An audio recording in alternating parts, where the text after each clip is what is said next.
Chapter 29. The recollection of about 3 days and nights succeeding this is very dim in my mind. I can recall some sensations felt in that interval, but few thoughts framed, and no actions performed. I knew I was in a small room and in a narrow bed. To that bed I seemed to have grown. I lay on it motionless as a stone, and to have torn me from it would have been almost to kill me. I took no note of the lapse of time, of the change from morning to noon, from noon to evening.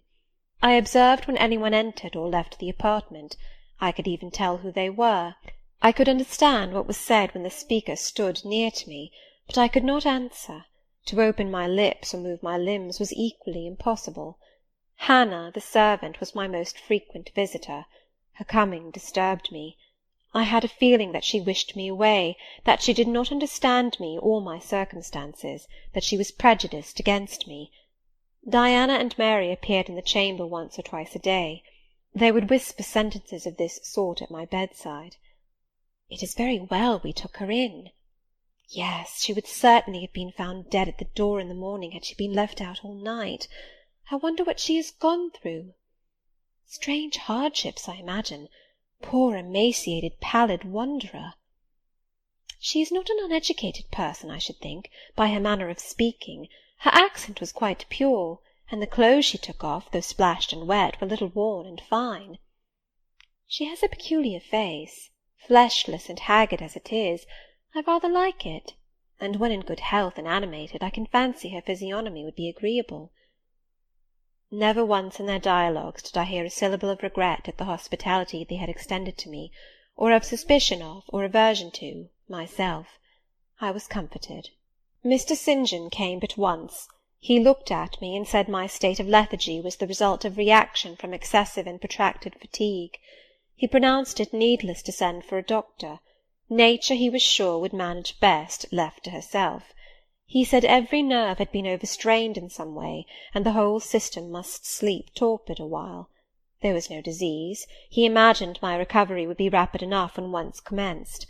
These opinions he delivered in a few words, in a quiet, low voice, and added, after a pause, in the tone of a man little accustomed to expansive comment, "Rather an unusual physiognomy, certainly not indicative of vulgarity or degradation." "Far otherwise," responded Diana. "To speak truth, St. John, my heart rather warms to the poor little soul. I wish we may be able to benefit her permanently." "That is hardly likely," was the reply. "You will find she is some young lady who has had a misunderstanding with her friends, and has probably injudiciously left them. We may perhaps succeed in restoring her to them, if she is not obstinate, but I trace lines of force in her face which make me sceptical of her tractability." He stood considering me some minutes, then added, "She looks sensible, but not at all handsome." "She is so ill, St. John." "Ill or well, she would always be plain. The grace and harmony of beauty are quite wanting in those features." On the 3rd day I was better. On the 4th I could speak, move, rise in bed, and turn. Hannah had brought me some gruel and dry toast, about, as I suppose, the dinner hour. I had eaten with relish. The food was good, void of the feverish flavour which had hitherto poisoned what I had swallowed. When she left me, I felt comparatively strong and revived. Ere long, satiety of repose and desire for action stirred me. I wished to rise, but what could I put on? Only my damp and bemired apparel, in which I had slept on the ground and fallen in the marsh. I felt ashamed to appear before my benefactors so clad. I was spared the humiliation. On a chair by the bedside were all my own things, clean and dry. My black silk frock hung against the wall. The traces of the bog were removed from it, the creases left by the wet smoothed out. It was quite decent. My very shoes and stockings were purified and rendered presentable. There were the means of washing in the room, and a comb and brush to smooth my hair. After a weary process, and resting every 5 minutes, I succeeded in dressing myself. My clothes hung loose on me, for I was much wasted, but I covered deficiencies with a shawl, and once more clean and respectable looking, no speck of the dirt, no trace of the disorder I so hated, and which seemed so to degrade me, left. I crept down a stone staircase with the aid of the banisters to a narrow low passage, and found my way presently to the kitchen. It was full of the fragrance of new bread and the warmth of a generous fire. Hannah was baking. Prejudices, it is well known, are most difficult to eradicate from the heart, whose soil has never been loosened or fertilized by education. They grow there, firm as weeds among stones. Hannah had been cold and stiff indeed at the first. Latterly she had begun to relent a little, and when she saw me come in tidy and well dressed, she even smiled. "What, you have got up?" she said. "You were better then. You may sit you down on my chair on the hearthstone if you will." She pointed to the rocking-chair. I took it. She bustled about, examining me every now and then with the corner of her eye. Turning to me as she took some loaves from the oven, she asked bluntly, "Did you ever go a-begging afore you came here?" I was indignant for a moment, but remembering that anger was out of the question, and that I had indeed appeared as a beggar to her, I answered quietly, but still not without a certain marked firmness. "You are mistaken in supposing me a beggar. I am no beggar, any more than yourself or your young ladies." After a pause she said, "I dunnot understand that. You've like no house nor no brass, I guess." "The want of house or brass, by which I suppose you mean money, does not make a beggar in your sense of the word." "Are you book-learned?" she inquired presently. "Yes, very." "But you've never been to a boarding-school?" "I was at a boarding-school 8 years." She opened her eyes wide. "Whatever cannot you keep yourself for, then?" "I have kept myself, and I trust shall keep myself again. What are you going to do with these gooseberries?" I inquired as she brought out the basket of the fruit. "Mek 'em into pies." "Give them to me, and I'll pick them." "Nay, I dunnot want you to do nought." "But I must do something. Let me have them." She consented, and she even brought me a clean towel to spread over my dress, "lest," as she said, "I should mucky it." "You've not been used to servants' work, I see by your hands," she remarked. "Happen you've been a dressmaker?" "No, you are wrong. And now never mind what I have been. Don't trouble your head further about me, but tell me the name of the house where we are." "Some calls it Marsh End, and some calls it Moor House." "And the gentleman who lives here is called Mr. St. John?" "Nay, he doesn't live here. He's only staying a while. When he is at home, he's in his own parish at Morton." "That village a few miles off?" "Ay." "And what is he?"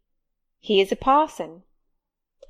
I remembered the answer of the old housekeeper at the parsonage when I had asked to see the clergyman. This, then, was his father's residence? Ay, old Mr. Rivers lived here, and his father and his grandfather and great-grandfather afore him." "The name, then, of that gentleman is Mr. St. John Rivers?" "Ay, St. John is like his Kirsten name." "And his sisters are called Diana and Mary Rivers?" "Yes." "Their father is dead?"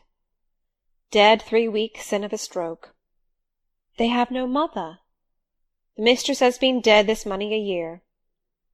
"Have you lived with the family long?" "I've lived here 30 year. I nursed them all 3. "That proves you must have been an honest and faithful servant. I will say so much for you, though you have had the incivility to call me a beggar."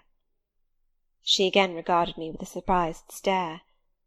"I believe," she said, "I was quite mista'en in my thoughts o' you, but there is so many cheats goes about, you mun forgi'e me." "And though," I continued rather severely, "you wished to turn me from the door on a night when you should not have shut out a dog." "Well, it was hard, but what can a body do? I thought more o' the children nor o' myself. Poor things, they've like nobody to take care of 'em but me. I'm like to look sharpish." I maintained a grave silence for some minutes. "You munnot think too hardly of me," she again remarked. "But I do think hardly of you," I said, "and I'll tell you why. Not so much because you refused to give me shelter, or regarded me as an impostor, as because you just now made it a species of reproach that I had no brass and no house. Some of the best people that ever lived have been as destitute as I am, and if you are a Christian you ought not to consider poverty a crime." "No more I ought," said she. "Mr. St. John tells me so too, and I see I were wrong, but I've a clear different notion on you now to what I had. You look a rate down dacent little crater." "That will do. I forgive you now. Shake hands." She put her flowery and horny hand into mine. Another and heartier smile illumined her rough face, and from that moment we were friends. Hannah was evidently fond of talking.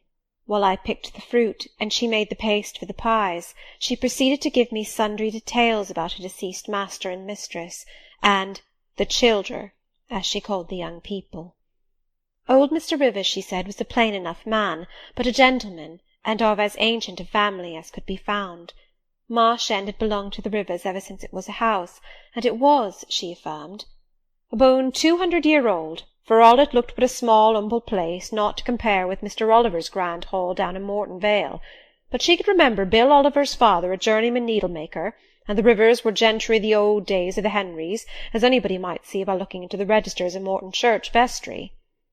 Still, she allowed, "the old maester was like other folk, not mick o' the common way, stark mad o' shooting and farming and such like." The mistress was different. She was a great reader, and studied a deal, and the bairns had taken after her.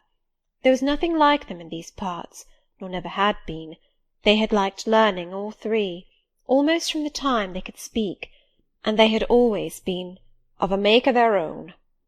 Mr. St. John, when he grew up, would go to college and be a parson, and the girls, as soon as they left school, would seek places as governesses, for they had told her their father had some years ago lost a great deal of money by a man he had trusted turning bankrupt, and as he was now not rich enough to give them fortunes, they must provide for themselves.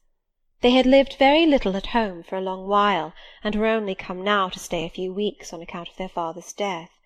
But they did so like Marsh End and Morton, and all these moors and hills about.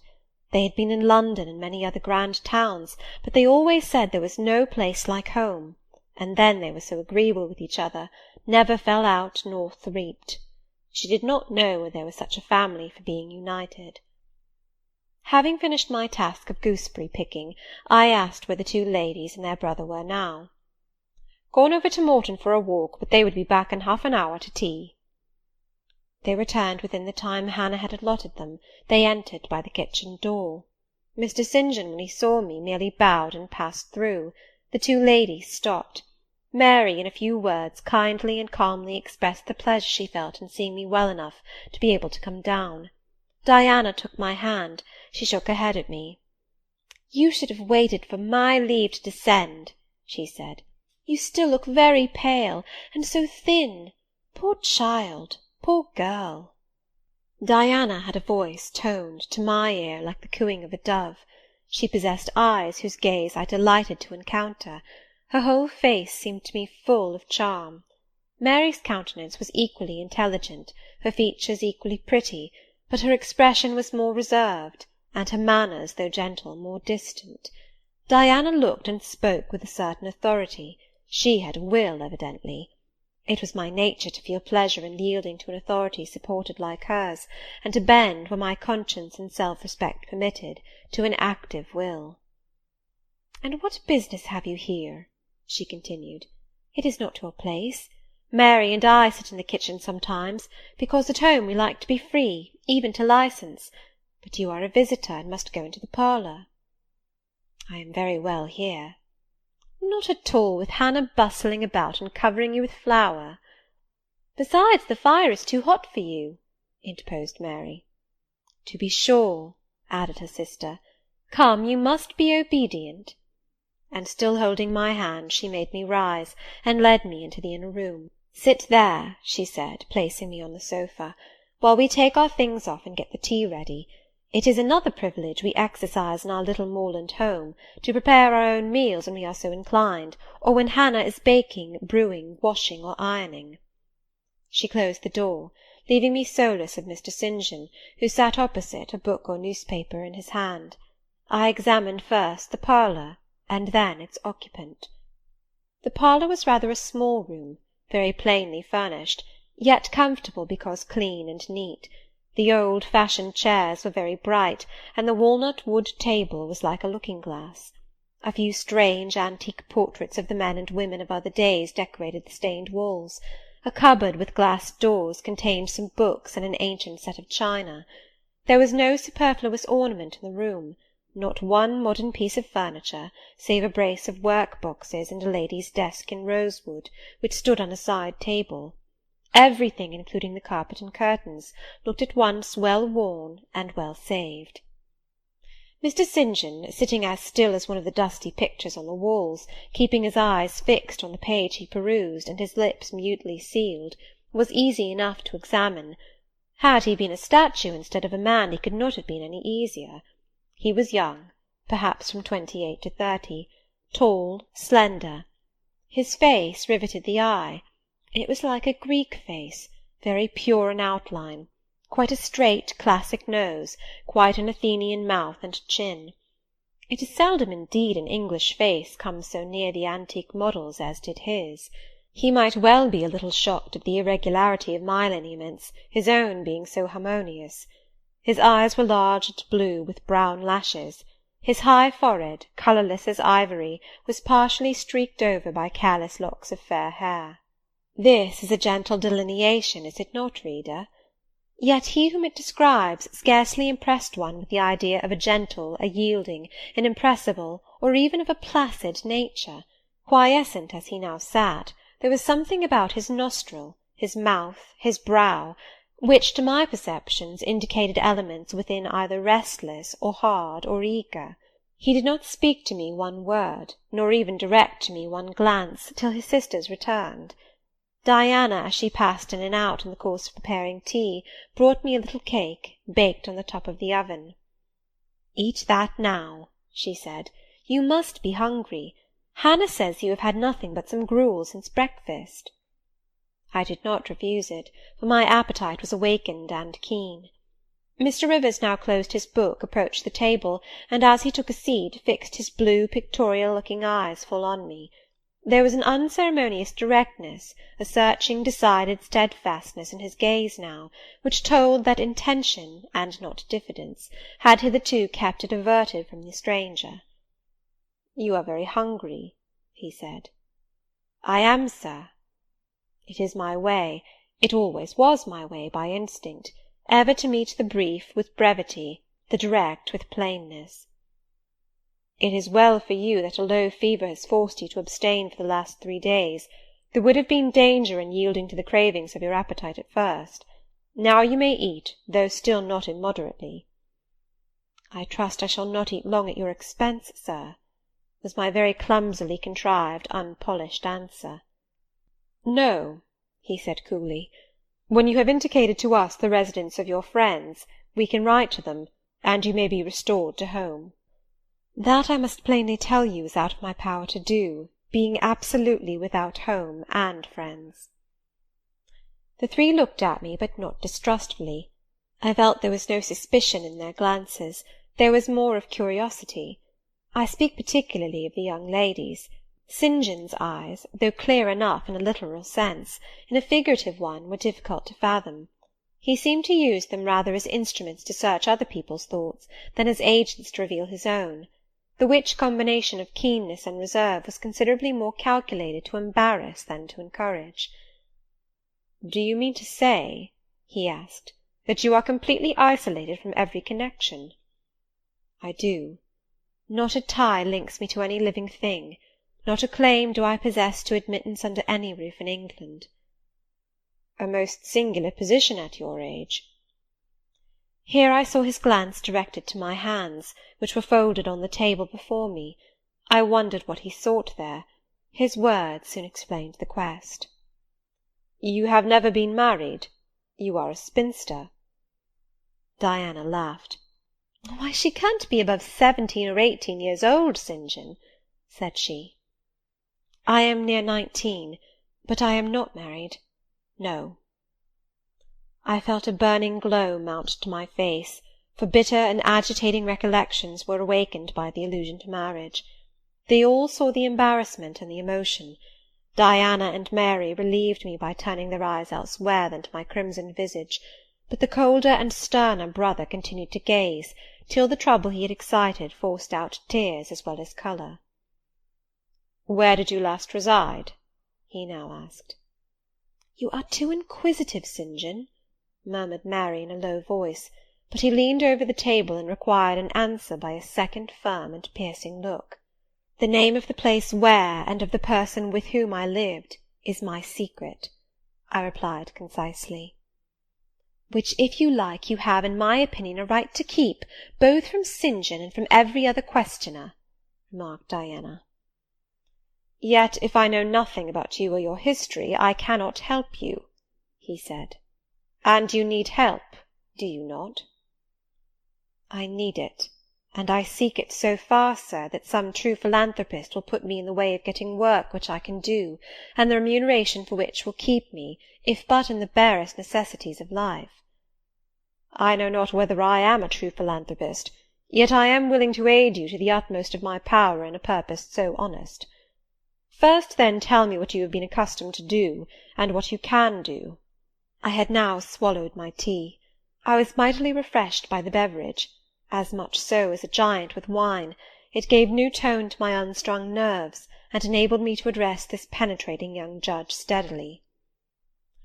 "Mr. Rivers," I said, turning to him and looking at him as he looked at me, openly and without diffidence, "you and your sisters have done me a great service, the greatest man can do his fellow being. You have rescued me, by your noble hospitality, from death. This benefit conferred gives you an unlimited claim on my gratitude, and a claim to a certain extent on my confidence. I will tell you as much of the history of the wanderer you have harboured, as I can tell without compromising my own peace of mind, my own security, moral and physical, and that of others. I am an orphan, the daughter of a clergyman. My parents died before I could know them. I was brought up a dependent, educated in a charitable institution. I will even tell you the name of the establishment, where I passed 6 years as a pupil and 2 as a teacher, Lowood Orphan Asylum, shire. You will have heard of it, Mr. Rivers. The Reverend Robert Brocklehurst is the treasurer." "I have heard of Mr. Brocklehurst, and I have seen the school." "I left Lowood nearly a year since to become a private governess. I obtained a good situation, and was happy. This place I was obliged to leave 4 days before I came here. The reason of my departure I cannot and ought not to explain. It would be useless, dangerous, and would sound incredible.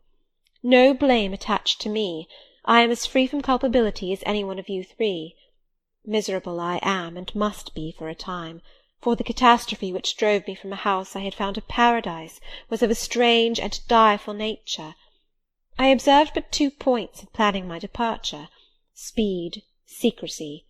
To secure these I had to leave behind me everything I possessed except a small parcel, which in my hurry and trouble of mind I forgot to take out of the coach that brought me to Whitcross.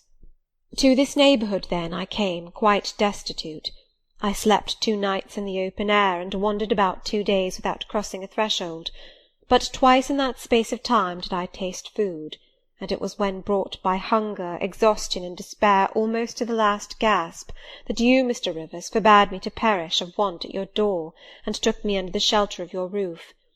I know all your sisters have done for me since, for I have not been insensible during my seeming torpor, and I owe to their spontaneous, genuine, genial compassion as large a debt as to your evangelical charity."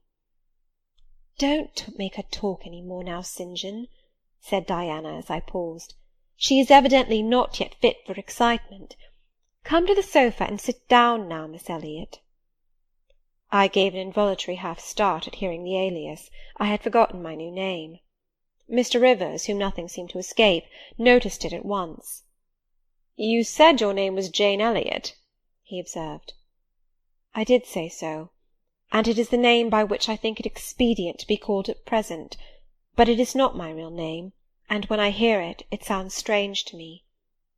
"Your real name you will not give?" "No.